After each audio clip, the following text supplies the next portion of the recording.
Assalamualaikum warahmatullahi wabarakatuh. Selamat datang di Korkal Siniar, di mana semua suara bisa didengar. Oke. Ramadan belum berakhir, tapi kita kembali kedatangan tamu yang istimewa, yang spesial ya. Kemarin kita sudah bicara ngobrol-ngobrol sama kepala OJK. Sekarang mirip-mirip masih satu jalur lah ya, soal peruangan ini, soal perbankan juga ya. Ini datang dari Bank Indonesia perwakilan Kalimantan Timur. Nah, kita mau ngomongin apa nanti simak terus. Tapi yang pasti di sini saya sudah kehadiran tamu yang istimewa, yang spesial, yaitu dari kantor perwakilan Bank Indonesia Kalimantan Timur, Bapak Roni. Terima kasih, Mas. Iya. Saya sebenarnya beliau tadi udah kasih tahu nama lengkapnya tapi lupa.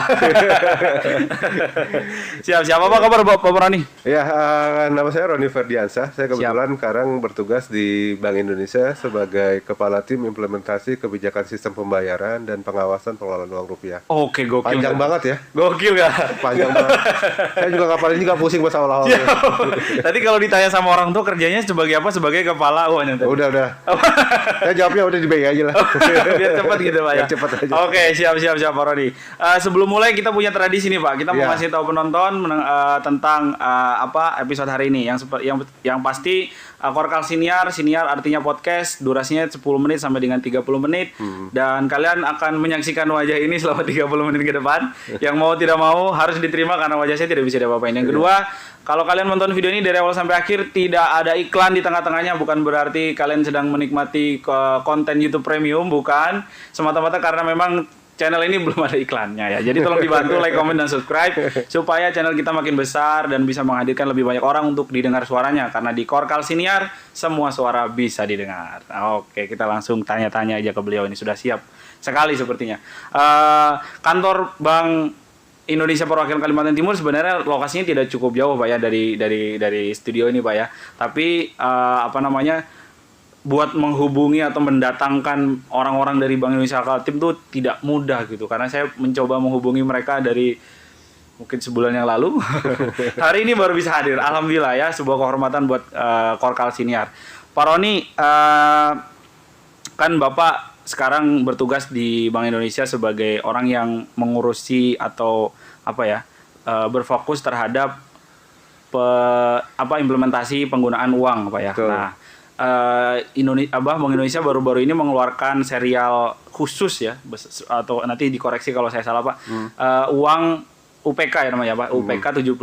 Mungkin teman-teman sobat cerdas semua juga sudah tahu apa itu uang 75.000 yang mungkin saat ini sudah beredar di masyarakat. Tapi dari penelusuran tim kami nih, gokil. Dari penelusuran kami ada beberapa orang atau beberapa merchant yang ternyata belum mengetahui secara penuh tentang penggunaan uang itu. Taunya uang itu digunakan hanya sebagai simbol atau kenang-kenangan gitu Pak, sesuai dengan namanya. Tapi ternyata informasi terbaru, uang itu juga bisa dibuat transaksi gitu Pak Roni ya. Nah, itu gimana sih Pak akhirnya? Karena teman-teman saya juga yang punya uang itu akhirnya pengen membelanjakan kok, ditolak nih sama warung, sama Indomaret dan lain sebagainya gitu Pak. Gimana tuh Pak?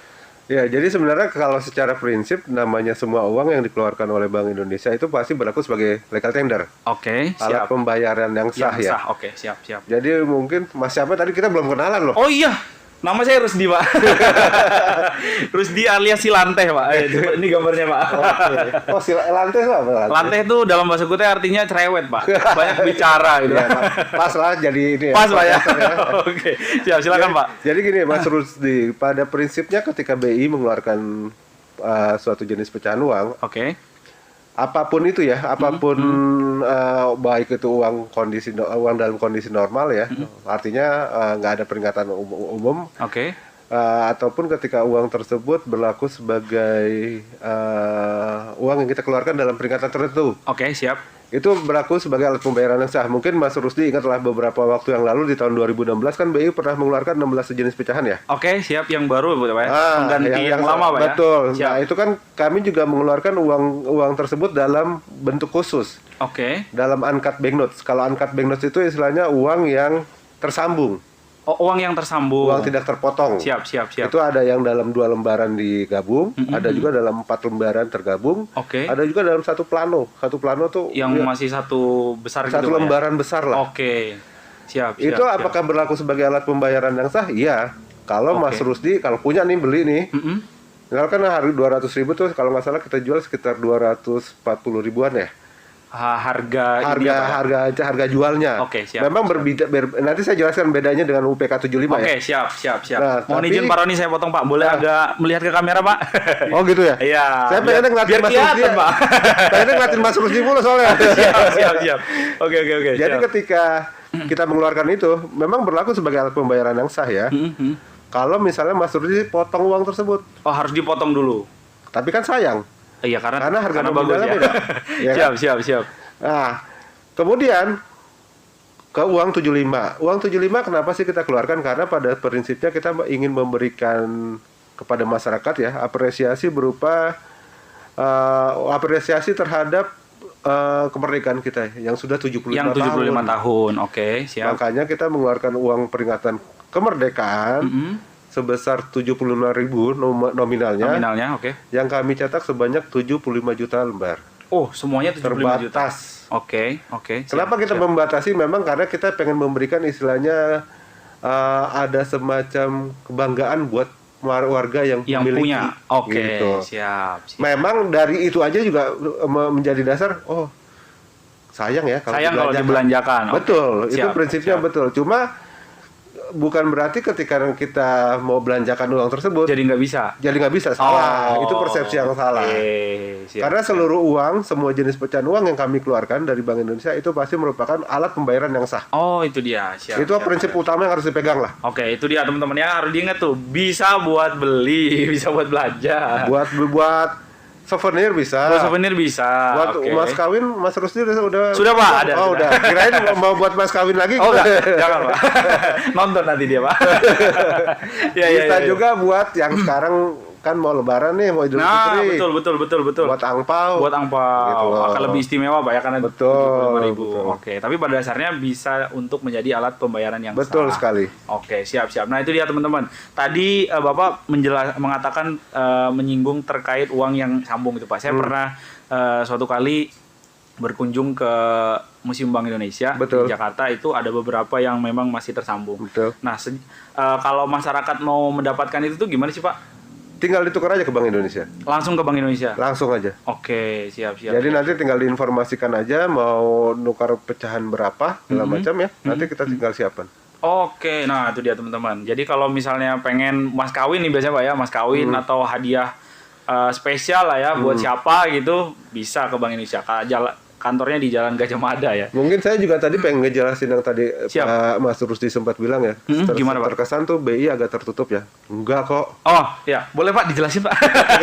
Kita kan udah mulai membuktikan ya. Artinya kita sekarang itu lebih terbuka ya. Baik di BI yang ada di Samarinda ini. Ataupun BI pusat gitu ya. Iya, siap. Mungkin Mas Rusdi bisa lihat lah IG-nya. Kita kan aktif banget tuh. Siap. Saya pernah baca satu artikel katanya Twitternya Bank Indonesia tuh jadi Twitter Bank salah satu Twitter terbaik ya Pak ya. Oh, itu menyatakan apa? Menyatakan bahwa kita memang sangat sudah terbuka gitu Pak ya. Oke, siap. Dari dulu sebenarnya. Kesannya kalau misalnya kita bilang sekarang, yang dulu nggak terbuka. Oke. Nah, itu dia teman-teman. Nah, yang pengen saya tekankan, yang pengen saya garis bawahi adalah mengenai penggunaan UPK tadi itu Pak. Karena masyarakat kan buat awal-awal ketika ingin mendapatkan itu kan cukup rumit, cukup susah lah nyarinya gitu. Harus ngantri dulu, harus bawa KTP. Nah, kalau sekarang apakah mekanismenya masih sama Pak atau gimana? Kalau orang mau mendapatkan uang itu Pak? Kalau mekanisme sekarang udah agak dipermudah ya. Oke. Cuma memang kondisinya mohon maaf sekali Mas Rusdi sekarang. Karena kita ngelihat ternyata antusiasme masyarakat itu semakin luar biasa ya. Oke, untuk uang itu Pak ya? Untuk uang itu. Dan sekarang stoknya udah mulai menipis. Oke, dari gitu 75 juta lembar itu udah mulai menipis. Udah beredar, banyak memang beredar kita gitu, udah agak nahan lagi sekarang. Oh gitu. Pertimbangannya kami emang pengen pemerataan lah kepada masyarakat gitu. Sehingga fokus kami sekarang itu adalah untuk memenuhi kebutuhan masyarakat yang penukarannya tuh biasa gitu loh. Oh, yang nggak besar-besar. Nggak besar-besar banget lah. Kalau kemarin kan kita memang buka itu untuk berbankan. Jadi bank itu kan kalau nukar ke kami kan dia bisa nuker, sekali nuker bisa 300 juta, Oke, 400 juta. Untuk satu nominal loh. Untuk satu nominal. Itu untuk 75.000 itu aja gitu loh. Karena memang dia kan untuk membuka kepada ke nasabah-nasabahnya gitu loh. Oh, siap.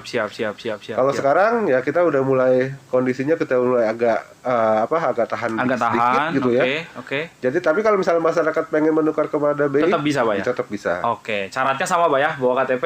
Bawa KTP. Oke, siap. Bawa KTP dan tentu saja uang tukarannya. Oh ya, yang pasti uangnya ya. Yang pasti uang. Masa KTP doang tiba-tiba Pak saya mau nuker gak bisa ya. KTP-nya ditinggal loh. Iya. Kita bukan badan amal soalnya. Siap. Nah, kalau apa tadi kan Bapak sebut soal bukan limitasi apa ya? Kuota gitu Pak ya, 75 juta lembar itu. Nah, Kaltim sendiri dapat berapa tuh, Pak? Kalau Kaltim sendiri itu dapat 900.000. 900.000 lembar. 900.000 lembar. Oke, itu biasanya apa sih Pak pertimbangannya Pak? Apakah jumlah uang beredar atau jumlah masyarakat atau gimana Pak? Jumlah masyarakat dan size ekonomi sebenarnya. Oke, siap. Makanya kalau mau di-compare ya, 900.000 yang ada di Kaltim dengan yang ada di Balikpapan, ya. Balikpapan karena gini, kami pun ngelihat dari wilayah kerja. Oke, siap. BI Kaltim itu secara wilayah kerja, walaupun Samarinda sama Balikpapan mungkin size ekonominya pasti lebih besar Balikpapan kan. Siap. Tapi kalau ngelihat dari wilayah kerja, BI Samarinda itu lebih banyak, ada 7. Kami menaungi 7 wilayah kabupaten kota. Sedang apa aja itu Pak? Boleh disebut Pak? Selain PPU, Pasir sama Balikpapan. Oke, sisanya di bawah artinya kan kota Samarinda, Ubar, Kukar, Kutim, Berau, Bontang, sama satu lagi siapa ya? Saya juga lupa Pak. Pokoknya selain 3 ya, itu lah ya. Selain 3 yang besar itu. Kaltim itu kan ada 10 kabupaten kota kan. Nah di luar PPU, di luar Pasir sama Balikpapan itu merupakan wilayah kerjanya. Oke, siap. Nah itu jadi buat teman-teman yang ada di wilayah itu boleh menukar ke Bank Indonesia Bank Indonesia Kaltim yang ada di Samarinda. Betul. Ataupun ke bank-bank yang konvensional. Yang telah ditunjuk. Oh, yang telah ditunjuk. Listnya ada nggak? Ada. Mau teman-teman bisa di mana tuh Pak, bisa diceknya Pak? IG-nya Bank Indonesia Provinsi Kaltim. Oke. Nanti ada kayak semacam QR di situ. Untuk listnya. Bisa di-scan Pak ya? Di-scan, nanti muncul lah. Oke. Daftar bank-bank yang telah melakukan kerjasama dengan BI. Oke, siap. Masih bicara soal uang nih Pak. Biasanya jelang Lebaran itu biasanya banyak sekali di depan-depan situ udah mulai banyak tuh Pak. Di tepian apa lagi? Iya, di tepian apa lagi? Udah banyak orang-orang yang menjual jasa penukaran uang kecil ini Pak. Nah, kan sebenarnya terkait hal ini tuh edukasi terhadap masyarakat itu kan sudah dilakukan sejak lama gitu Betul. Pak. Tapi apa nih Pak yang menurut Bapak nih Pak sebagai orang yang memang punya kewenangan di situ, apa sih Pak yang membuat masyarakat itu kok masih ada yang kemudian menyediakan jasa? Biasanya kalau ada penyedia jasa pasti ada pembelinya. Betul. Nah itu gimana tuh Pak? Kalau kami sebagai otoritas ya, sifatnya itu memang hanya bisanya menghimbau. Oke. Nggak bisa melarang ya, karena memang nggak ada satu ketentuan pun yang sebenarnya dilanggar oleh penukaran itu, penukaran uang itu. Siap. Tapi kan kita melihat lagi gini, Mas Rusdi, dari sisi keamanan. Oke. Ya masa iya kita bawa uang 2 juta gitu di pinggir jalan. Pinggir jalan gitu Pak ya. Kalau ada rampok lagi galau gitu kan. Ketemu rampok galau gimana ya? Iya. Langsung disikat habis itu kan. Siap. Makanya kami menghimbau ya kalau masyarakat kalau bisa sebisa mungkin dan nukernya ke bank. Oke, siap. Itu pertama dari sisi keamanan. Dari sisi kedua, dari sisi keaslian uang. Oke, siap. Yakin nggak Mas Rusdi ketika nuker penukar yang ada di pinggir jalan tersebut, kalau tiba-tiba diselipin uang palsu di tengah-tengah gitu Pak ya? Atau bahkan semuanya? Betul, tahu nggak? Iya, sulit. Terus ketiga masalah jumlah. Emang Mas Rusdi yakin jumlahnya itu benar 100? Siap. Jadi cuman kurang 2 atau kurang 3 gitu kan Pak ya? Ketahuan. Oke, siap. Itulah makanya kita sangat mendorong masyarakat sebisa mungkin tukarkanlah ke bank gitu ya. Oke, siap. Tapi kalau misalnya kaitannya dengan kita boleh nggak Bank Indonesia melarang, kami nggak berwenang gitu lah. Oke, tidak mungkin melarang. Yang lebih berwenang itu adalah kepolisian. Tapi kepolisian itu kalau kami lihat pun kalau nggak ada unsur pidananya dalam kegiatan tersebut, tidak bisa juga melarang gitu Pak ya. Karena di Undang-Undang Mata Uang pun nggak ada ketentuan yang melarang hal tersebut gitu. Oke. Kecuali misalnya dia menjualnya itu sambil ngerusakin uang, uangnya itu dibolong-bolongin atau uangnya itu tetap dicat gitu. Gokil Pak Roni ini. Baru bisa gitu ya. Iya betul. Atau enggak uang palsu yang ada cerita, tinggal kita hubungin Polres aja gitu kan. Oh siap. Jadi sebenarnya secara legitimasi tidak ada yang mendasari pelarangan itu Pak ya. Karena itu berlaku prinsip ekonomi ya. Oke. Yang tadi Mas Rusdi kan bilang itu sebenarnya prinsip ekonomi itu kan. Siap. Ada penjual pasti ada pembeli. Nah itu dia. Kalau misalnya nggak ada pembeli, berarti dia nggak akan jual, gitu kan. Betul. Tapi kondisinya kan gini, yang kita patut sadari dan ini dimana kenapa salah satu alasan BI nggak bisa melarang ya. Oke. Karena kita sadari bersama masih banyak masyarakat Indonesia itu yang unbank. Oh, yang belum terlayani bank. Yang tidak mengenal bank. Tidak mengenal bank, oke. Bukan tidak terlayani aja ya. Siap. Tapi dia belum mengenal bank. Oke. Bahkan ada beberapa masyarakat tuh yang kalau istilahnya mohon maaf ya, ketika dia mau ke bank, dia mau masuk aja sampai harus buka sendal segala macam. Oke, siap.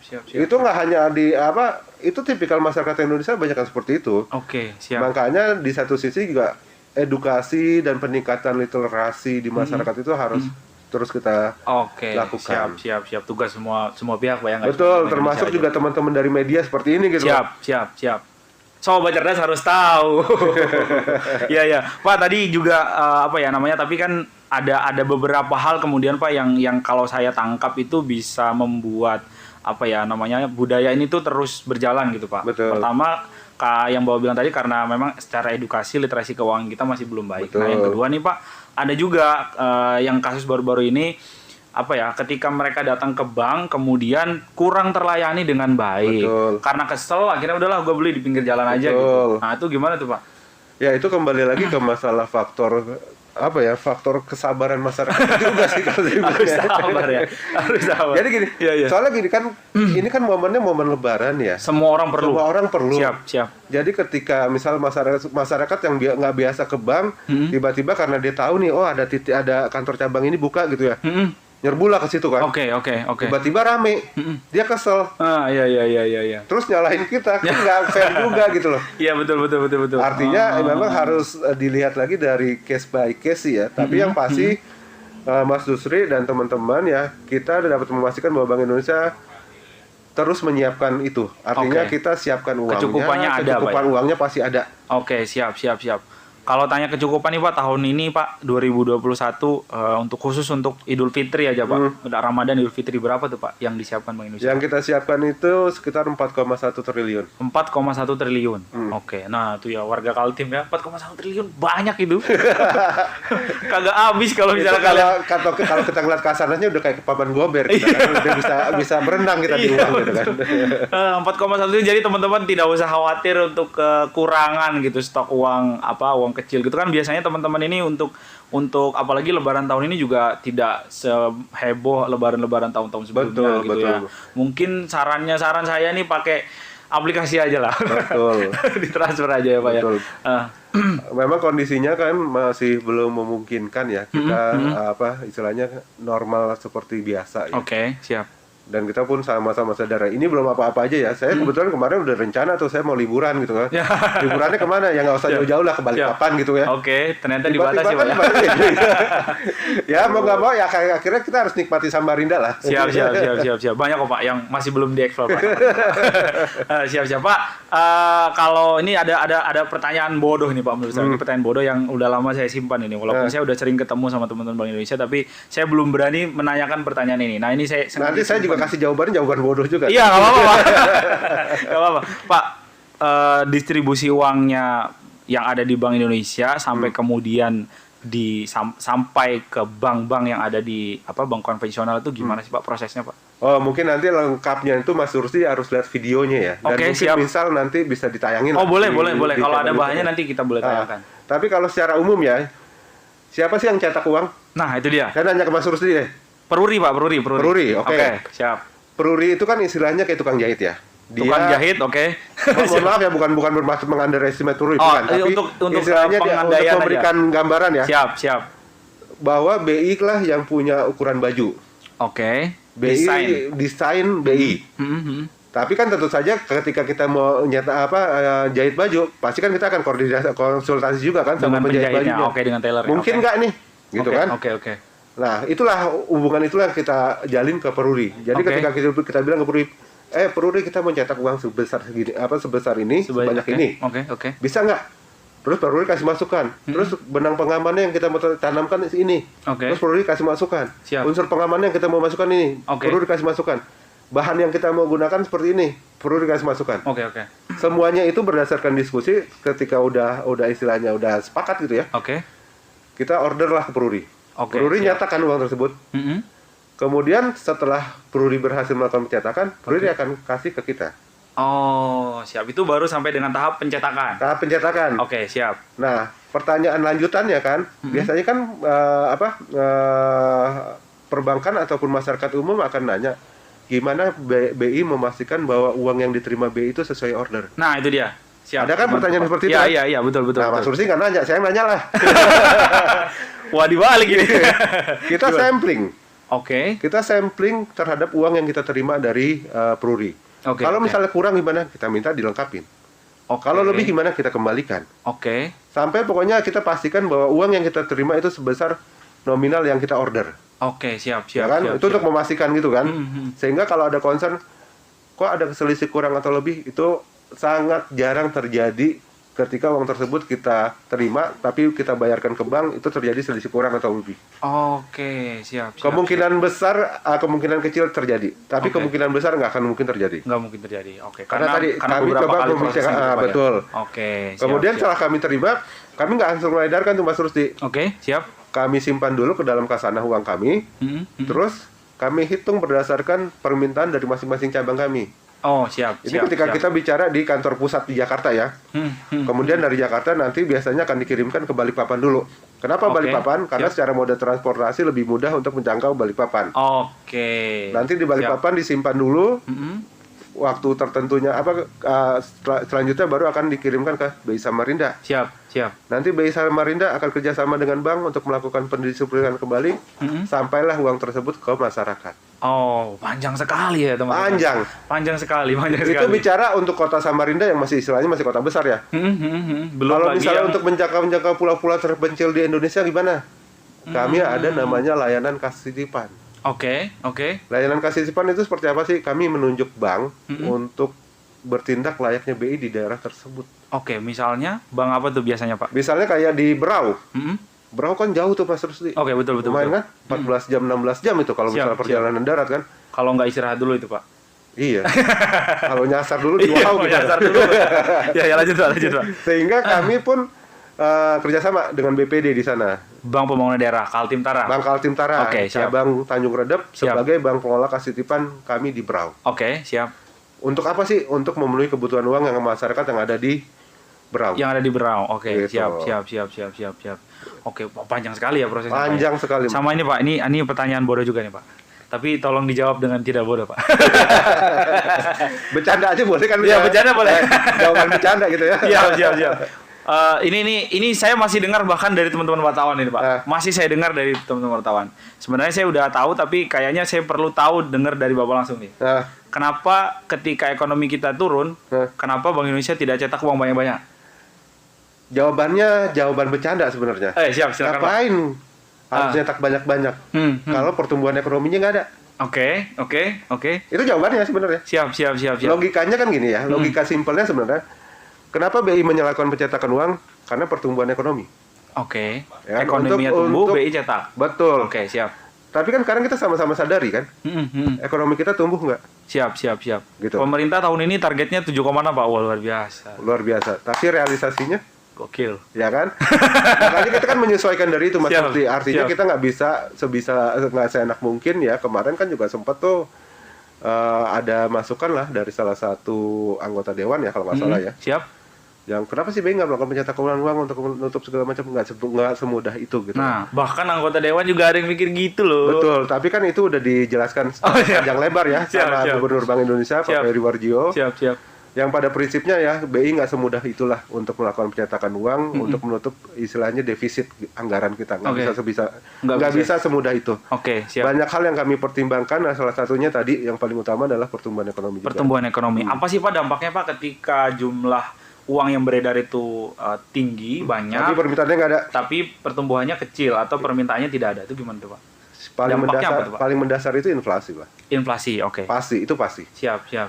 Gimana masyarakat sebenarnya kan inflasi itu disebabkan dari jumlah uang yang beredar itu terlalu banyak, tapi kebutuhan masyarakat terhadap uang tersebut nggak ada. Nggak ada, oke. Kenapa kebutuhan uang terhadap masyarakat itu nggak ada? Karena nggak ada pertumbuhan ekonomi. Karena tidak ada pertumbuhan ekonomi. Karena ekonominya tidak tumbuh, istilahnya gitu ya. Oke, ekonomi tidak tumbuh. Tapi kan sekarang kami pun dari Bank Indonesia sesuai dengan anjuran pemerintah juga kan sudah per Juni ini, siap. itu kan ditargetkan kita udah istilahnya untuk mulai ekspansif lah ya. Oke. Melakukan kegiatan-kegiatan yang dapat mempercepat pertumbuhan ekonomi nasional.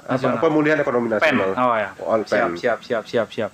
Waduh, ternyata rumit teman-teman ya. Jadi nggak semudah kayak aduh duit habis nih, ya udahlah BI cetak lagi lah uang banyak-banyak gitu ya. Bagiin gitu Pak ya. Bagiin. Ntar uangnya jadi nggak berlaku ya Pak ya. Betul Pak. Udah nggak bernilai lagi nanti uangnya jadi nggak bernilai. Nah, itu dia. Nah, terus ini juga ini masih nih Pak. Ini kayaknya hari ini banyak list pertanyaan bodoh ini. Masih pertanyaan bodoh nih Pak. Masyarakat kita masih percaya bahwa ada uang-uang tertentu yang bisa ditukarkan dengan mendapatkan tambahan nilai. Nah, misalnya uang zaman dulu itu Pak ya, ditukarkan ke Bank Indonesia bisa misalnya yang tadinya cuman nominal Rp100 ditukar jadi 1 juta misalnya. Betul. Ada nggak sih Pak yang sebenarnya kayak gitu Pak? Kalau itu kan kembali ke pasar ya. Istilahnya itu kan udah menjadi barang koleksi. Koleksi, oke. Collector items istilahnya kalau bahasa Inggrisnya. Jadi itu memang kalau di pasaran kita nggak menutup mata itu ada. Oke, siap. Ada beberapa uang, yang contoh tadi yang saya bilang Mas Rusdi ya. Uncut banknotes yang kita kemarin jual itu sekitar yang untuk 2 lembar 100.000 itu sekitar 200-an something gitu ya. Oke. Coba sekarang cek di pasaran udah berapa. Siap. Pasti nilainya akan lebih tinggi. Lebih tinggi. Oh. Karena apa? Karena itu memang udah menjadi barang koleksi. Barang koleksi. Jadi bukan uang gitu Pak ya. Jadi dianggap sebagai bukan uang. Sudah bukan uang lagi. Betul. Oke. Atau enggak kalau misalnya Mas Rusdi pernah dapet ya uang cacat. Uang cacat. Uang cacat tuh kayak apa sih? Uang yang tidak sesuai dengan spesifikasi pencetakan yang kita awal lah ya. Yang awal. Misal kayak gambar depannya itu nggak ada, kosong, blank, putih. Oke. Itu ada kemungkinan terjadi Pak ya? Mungkin. Siap. Karena yang tadi saya bilang kan, walaupun kami sampling ketika terima uang dari si Peruri, tapi kan tetap aja ada kemungkinan ya namanya sampling. Betul. Pertanyaannya dari masyarakat, kenapa sih BI nggak gitu 100%? Nggak kelar-kelar nanti. Lo gila. Iya. Kapan kita ngedarinnya gitu kan? Kapan selesainya, betul. Makanya kita ambil sampling gitu. Tapi sampling itu kan tiap saat ketika kita misalnya dapat uangnya, selisih kurangnya banyak, kita tingkatin samplingnya. Oke. Ada lagi samplingnya terus kita tengkutan gitu loh. Kita tingkatkan presentase samplingnya. Siap. Tapi kalau kami sih, kalau misalnya masyarakat dapat uang seperti itu gitu ya, ya lebih baik disimpan aja. Lebih baik disimpan. Kenapa? Itu mahal. Oh justru Pak ya? Justru mahal. Oh gitu. Makanya kan kami sekaligus untuk menutup gini loh. Ada kadang-kadang yang masyarakat ya mungkin karena keawamannya mereka ya ketika dapat uang seperti itu, wah ini mau buru-buru ke bank mau ditukarin gitu Pak ya. Tapi dia rumahnya misalnya jauh, dia cuma punya 1 lembar. Sayang gitu loh. Iya. Maksudnya daripada harus ke bank. 1 lembar kalau 100.000 masih mending Pak. Iya. Kalau 2.000. Tapi kan sebenarnya itu akan menjadi collector item sebenarnya. Oke, siap. Tapi kalau ditukar ke BI nggak ada masalah. Nggak ada Pak ya. Nggak masalah. Tapi nilainya tetap sama. Nilainya tetap sama. Tapi kalau misalnya maksud saya gini, ketimbang harus jauh-jauh gitu ya. Tapi masyarakat ada kesempatan untuk menyimpan lebih baik disimpan. Tuh Wali, simpan aja Wali. Termasuk ini Mas Rusdi, uang yang dicabut dan ditarik dari peredaran, yang sudah nggak bisa ditukarkan kembali, tapi masih tersimpan. Masih disimpan. Saya contoh punya apa sih? Itu, Pak. Contoh yang mana sih? Yang 100.000 plastik tuh. Oh iya, yang ada mawar tuh Pak ya? Yang mawar, yang polimer, yang bahannya polimer. Itu kan plastik kan? Itu kan udah nggak bisa ditukar lagi. Gimana kalau misalnya masyarakat masih punya? Ya disimpan aja. Oh. Nanti sewaktu-waktu bisa istilahnya dijual. Bisa dilelang gitu Pak ya. Dilelang. Jadi bahan koleksi. Coba lihat di marketplace kayak Tokopedia ataupun Bukalapak itu banyak banget yang jual. Nah, walau simpan aja kalau bisa diurup, kalau bisa simpan aja kan. Simpan aja. Oke, siap. Terus kalau sejauh ini Pak dari pemantauan Bank Indonesia sendiri di Samarinda dan sekitarnya wilayah kerjanya Bank Indonesia Kaltim, penggunaan uang penggunaan kan Bank Indonesia kalau nggak salah sedang mengkampanyekan untuk transaksi digital gitu. Betul. Nah, sejauh ini bagaimana dampak dari kampanye digital itu terhadap penggunaan uang kartal ya sebutannya Pak ya? Uang kartal. Uang kartal. Dampaknya sih sebenarnya komplementari ya. Oke. Saling melengkapi. Artinya bukan berarti uang digital itu menggantikan uang tidak sepenuhnya Pak ya? Nggak seperti itu. Oke. Karena pasti akan saling melengkapi. Karena kan kita sama-sama sadar ya Mas Rusdi ya. Pertama dari sisi, kalau saya ngeliatnya dari sisi umur ya. Oke, dari sisi usia. Oke. Sisi usia kan ada beberapa masyarakat yang mungkin usianya udah lebih lebih tua ya. Itu pasti akan lebih nggak nyaman ketika dia menggunakan digital. Oke. Pasti dia akan lebih nyaman menggunakan tunai. Oke, lebih gampang gitu Pak lebih gampang. Kalau kita mau maksa mereka untuk menggunakan selalu digital, siap. Pasti resistensinya tinggi dong. Oke, betul. Makanya tetap yang tadi saya bilang, komplementari. Oke. Yang untuk masyarakat sini, atau dari tingkat pendidikan misal. Siap. Ya kan, masyarakat yang tingkat pendidikannya tidak tinggi gitu mungkin ya. jauh dari perkotaan betul, gitu kan. Aksesnya mungkin dia kalau untuk menggunakan digital marah-marah kali kalau diajarin gitu kan. Apaan ribet gitu ya. Ribet gitu kan. Iya betul. Makanya kalau tetap harus kita lengkapi dengan uang kartal. Uang kartal. Siap. Tapi kalau kayak Rafael Mas Rusdi nih yang orangnya gaul gitu kan. Pakai kopiah nih Pak. Iya. Pasti akan lebih mudah lah ketika kita edukasi. Betul. Ayo gunakan dong digital. Uang non tunai segala macam pasti lebih mudah gitu loh. Kalau persentase Pak kira-kira di Kaltim tuh berapa persen sih Pak penggunanya tuh yang maksudnya secara umum gitu, secara kasar deh? Aduh, saya datanya kebetulan nggak ada nih. Nggak ada ya Pak ya? Nggak bawa. Bukannya nggak ada, nggak bawa. Tapi secara umum yang pasti nggak menggantikan lah intinya. Tidak menggantikan, tapi saling melengkapi. Jadi gini Mas Rusdi, memang ada hal yang menarik ya. Ini untuk SD Indonesia. Beberapa tahun yang lalu saya sempat ikut kegiatan konferensi perusahaan pengelolaan uang. Oke. Kalau kayak di kita tuh kayak dikejar yang ngisi-ngisi ATM gitu loh. Oh, siap. Perusahaan cash in transit. Oke. Itu di Eropa. Siap. Ketika pertemuan itu pun hampir seluruh perusahaan yang ada di Eropa dan bank sentral yang ada di Eropa menyatakan bahwa pertumbuhan non tunai itu memang meningkat. Oke. Tapi bukan berarti menyebabkan pertumbuhan tunai itu menurun enggak, tapi melandai. Oke. Tapi kalau dilihat dari kurvanya, dia tetap naik ya? Tetap naik tapi landai. Oke. Gitu. Artinya apa? Yang tadi saya sampaikan, dimanapun itu, pertumbuhan non tunai itu pasti akan saling melengkapi dengan pertumbuhan tunai. Dua-duanya tetap tumbuh, tapi yang saling melengkapi. Oh, siap. Oh gitu. Jadi artinya tidak kan ada bukan kekhawatiran, tapi lebih kepada bayangan masyarakat barangkali termasuk saya ya nanti suatu hari kita sudah sama sekali tidak menggunakan uang kartal gitu. Kalau bagi saya pribadi kan tadi saya udah sempat jelaskan ke Mas Rusdi ya. Saya 13 tahun di Departemen Pengelolaan Uang di kantor pusat Jakarta sebelum pindah ke BI Kaltim ya. Siap. Kerjaan saya ngapain sih? Ngurusin tunai. Sampai sekarang Pak ya? Kalau sekarang saya ngurusin non tunai. Cuma kalau berdasarkan pengalaman saya selama 13 tahun itu ya, saya melihat butuh berapa generasi. Oke. Berganti generasinya baru bisa itu istilahnya tergantikan. Cuma kita nggak, kalau bagi saya pribadi ya, kita nggak pernah tahu kapan itu akan bisa digantikan gitu. Oke. Sehingga ya bagi saya ya udah nikmatin aja gitu. Jalanin dulu. Kalau misalnya memang pertumbuhannya sekarang adalah kita sedang giat-giatnya untuk melakukan mendigitalisasi atau menunaikan pembayaran, ya itulah yang kebijakan yang kami ambil sekarang. Tapi sampai kapan itu dapat menggantikan, kalau asumsi kami sih nggak akan menggantikan, tapi melengkapi. Oke. Jadi karena memang orang masih perlu pegang uang gitu Pak. Betul, Pak. Masih perlu pegang uang. Betul Mas Rusdi. Oke, siap. Ini Pak mungkin sebagai penutup Pak ya. Sudah dikasih tahu sama Mas Sutradara ini sudah 30 menit ini. Sudah berasa ya? Sudah nggak berasa Pak ya? Iya. Kayak 3 jam. Iya. Ini Pak mungkin boleh disampaikan apa yang sedang dikampanyekan oleh teman-teman Bank Indonesia Kaltim dan mungkin saluran atau channel-channel mana yang bisa diakses oleh masyarakat seperti Instagram atau Twitter atau yang lainnya Pak. Silakan Pak. Yang pertama ada 2 tagline yang saat ini kita lagi giat gencarkan ya. Pertama ya cinta, bangga, dan paham rupiah. Cinta, bangga, dan paham rupiah. Itu harapan kami biar masyarakat tuh lebih cinta, lebih kenal, lebih bangga, dan lebih paham. Paham itu artinya lebih bijak lah dalam menggunakan uang rupiah. Siap. Khususnya untuk menabung, dalam melakukan pembayaran segala macam gitu ya. Oke.